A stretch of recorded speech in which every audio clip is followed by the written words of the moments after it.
pemirsa yang diberkati oleh Tuhan, kita hendak membaca dan merenungkan bagian firman Tuhan. Namun sebelumnya kita meminta pertolongan Tuhan melalui doa. Mari kita berdoa. Kami hendak membaca dan merenungkan bagian firman-Mu. Karena kami percaya di dalam firman-Mu banyak hal yang membuat kami harus kuat, mampu, bahkan memberikan berkat untuk menopang kehidupan kami. Kami menyadari sungguh bahwa salah dan dosa ada pada kami, keterbatasan dalam memahami dan melaksanakan firman-Mu. Maka kami mohon kuasa Roh Kudus menolong kami, bahkan juga menuntun kami dalam melakukan kebenaran firman-Mu. Inilah kami ya Tuhan dengan segala keberadaan hidup kami. Kiranya firman-Mu akan menuntun kami dan terus memberikan kesegaran, supaya di dalamnya kami percaya sungguh Allah di dalam Yesus Kristus dan Roh Kudus ada dan selalu bagi kami dalam melakukan dan melaksanakan kehendak-Mu. Di dalam nama Yesus kami berdoa. Amin. Firman Tuhan bagi kita di hari ini, tanggal 3 April 2021, di dalam 2 Timotius pasal 2 ayatnya yang pertama hingga ayatnya yang ke-13. Panggilan untuk ikut menderita. Sebab itu, hai anakku, jadilah kuat oleh kasih karunia dalam Kristus Yesus. Apa yang telah engkau dengar daripadaku di depan banyak saksi, percayakanlah itu kepada orang-orang yang dapat dipercayai, yang juga cakap mengajar orang lain.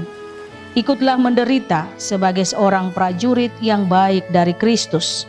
Seorang prajurit yang sedang berjuang tidak memusingkan dirinya dengan soal-soal penghidupannya, supaya dengan demikian ia berkenan kepada komandannya.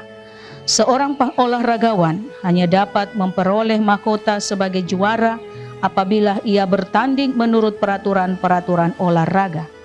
Seorang petani yang bekerja keras haruslah yang pertama menikmati hasil usahanya. Perhatikanlah apa yang kukatakan. Tuhan akan memberi kepadamu pengertian dalam segala sesuatu. Ingatlah ini, Yesus Kristus yang telah bangkit dari antara orang mati, yang telah dilahirkan sebagai keturunan Daud, itulah yang kuberitakan dalam Injilku. Karena pemberitaan Injil inilah aku menderita, malah dibelenggu seperti seorang penjahat. Tetapi firman Allah tidak terbelenggu. Karena itu aku sabar menanggung semuanya itu bagi orang-orang pilihan Allah, supaya mereka juga mendapat keselamatan dalam Kristus Yesus dengan kemuliaan yang kekal. Benarlah perkataan ini, jika kita mati dengan Dia, kita pun akan hidup dengan Dia. Jika kita bertekun, kita pun akan ikut memerintah dengan Dia. Jika kita menyangkal Dia, Dia pun akan menyangkal kita. Jika kita tidak setia, Dia tetap setia, karena Dia tidak dapat menyangkal dirinya. Demikian bagian firman Tuhan yang telah menuntun kita melalui perenungan di hari ini, dan kita terus ada di dalam kehidupan sebagai pribadi, keluarga, dan persekutuan. Dan sesuai dengan hari gerejawi, kita ada di dalam Jumat Agung Kematian, dan kita hendak akan mengikuti bagaimana prosesi kehidupan Tuhan Yesus melalui kebangkitan. Untuk itu, hari ini kita akan mendengarkan firman Tuhan yang berbicara tentang resiko memberitakan Kristus yang disalibkan. Resiko memberitakan Kristus yang disalibkan. Pemirsa yang diberkati oleh Tuhan, jika karena kesalahan dan pelanggaran, maka seseorang diperlakukan sebagai penjahat, maka itulah hal yang wajar.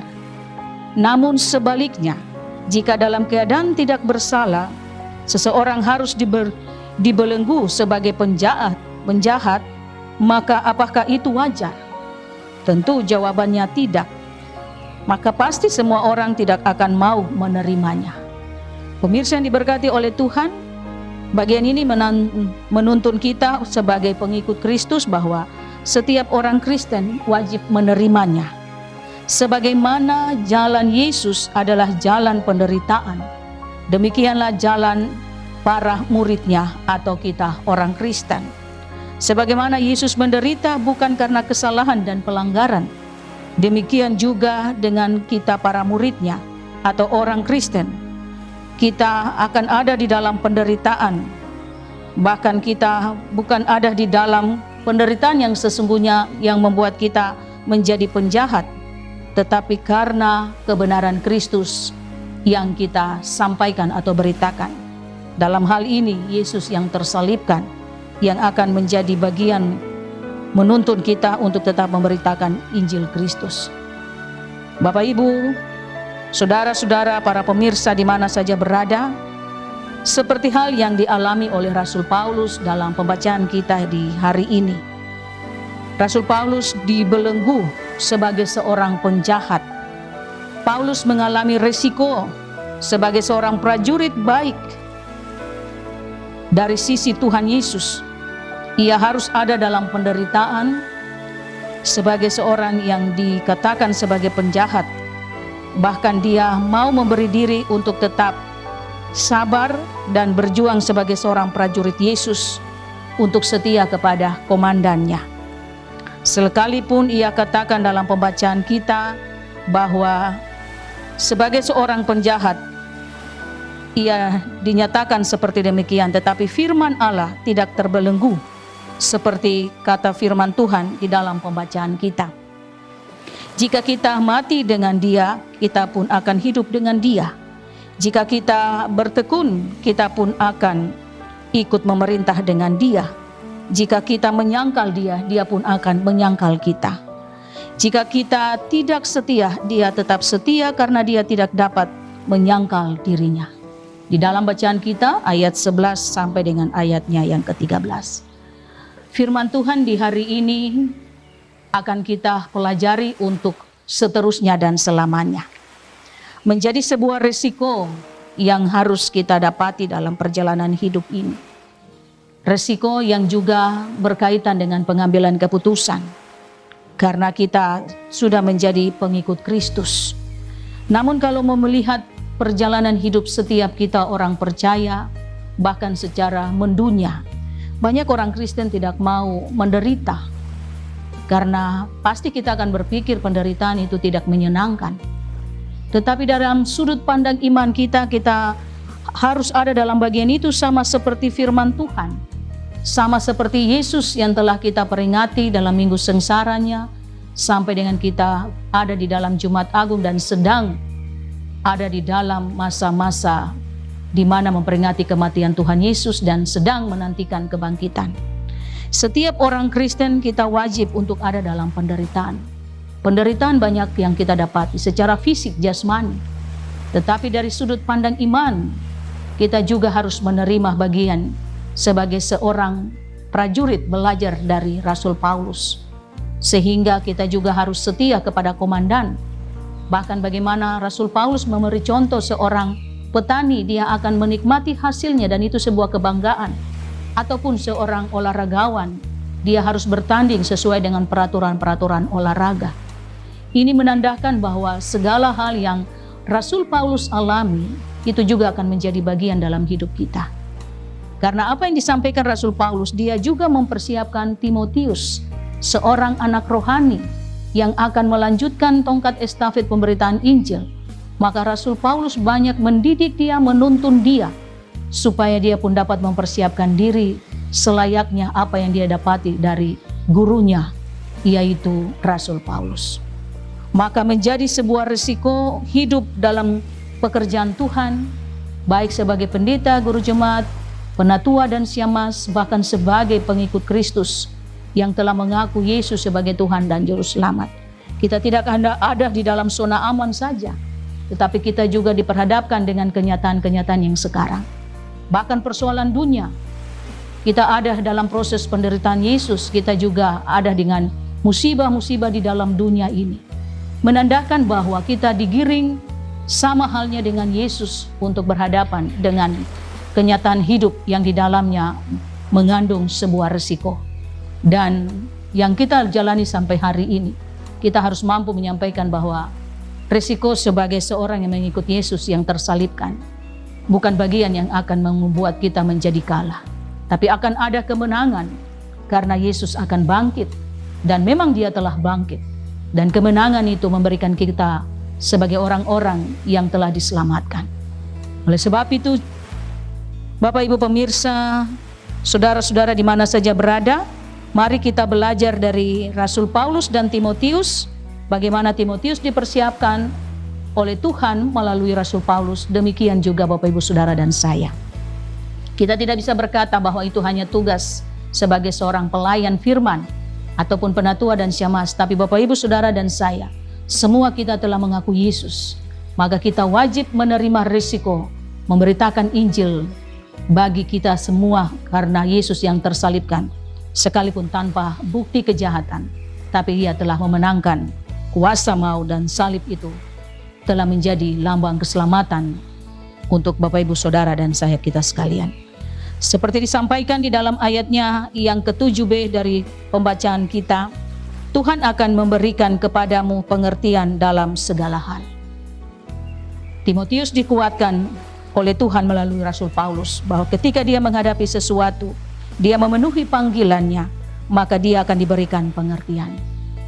Dengan demikian, pemirsa yang diberkati oleh Tuhan, mari kita maknai kehidupan kita untuk ada dan tahu bahwa panggilan kita bukan sebatas dalam jabatan-jabatan tertentu, tetapi panggilan kita adalah sebagai anak-anak Tuhan yang ikut turut menderita sama seperti Yesus yang sudah menderita dan memberikan kehidupan keselamatan bagi Bapak Ibu Saudara dan saya dan semua kita, agar dunia tahu bahwa Tuhan itu berkuasa, akan melakukan segala perkara, dan kuasanya itu menuntun kita untuk hidup berkarya sampai di hari ini, untuk kekal dan selamanya.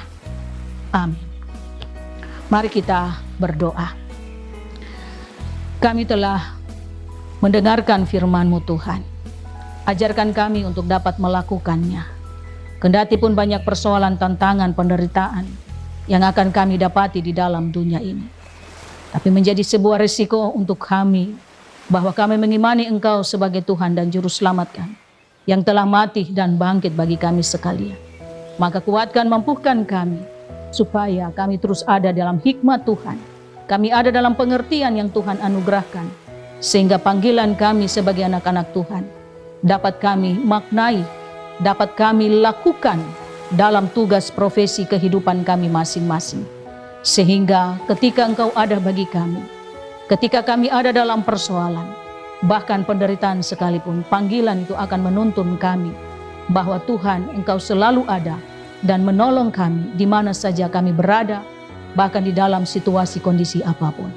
Tuhan memberkati kami sekalian dengan dunia di mana kami berada, sehingga dunia tidak membawa kami ke dalam kebinasaan, tapi kami beroleh hidup yang kekal oleh karena kasih daripada Engkau Allah di dalam Yesus Kristus Tuhan dan Juru Selamat. Berkati program Taburah Injil untuk terus diperdengarkan sehingga nama Tuhan dipuji dan dimuliakan. Dan berilah hati kepada kami semua yang mendengar, sehingga firman Tuhan yang kami dengar, kami tidak mengeraskan hati kami, tapi kami mengalami pertumbuhan iman, sehingga panggilan kami bahkan hidup dengan sebuah risiko, menjadi pengambilan keputusan yang di dalamnya ada hikmat, kuasa Roh Kudus, dan pengertian yang Tuhan anugerahkan kepada kami. Ini doa syukur dan permohonan kami, kiranya Engkau Allah di dalam Yesus Kristus akan menolong memberkati kami sekalian, dari sekarang ini kekal dan selamanya. Amin.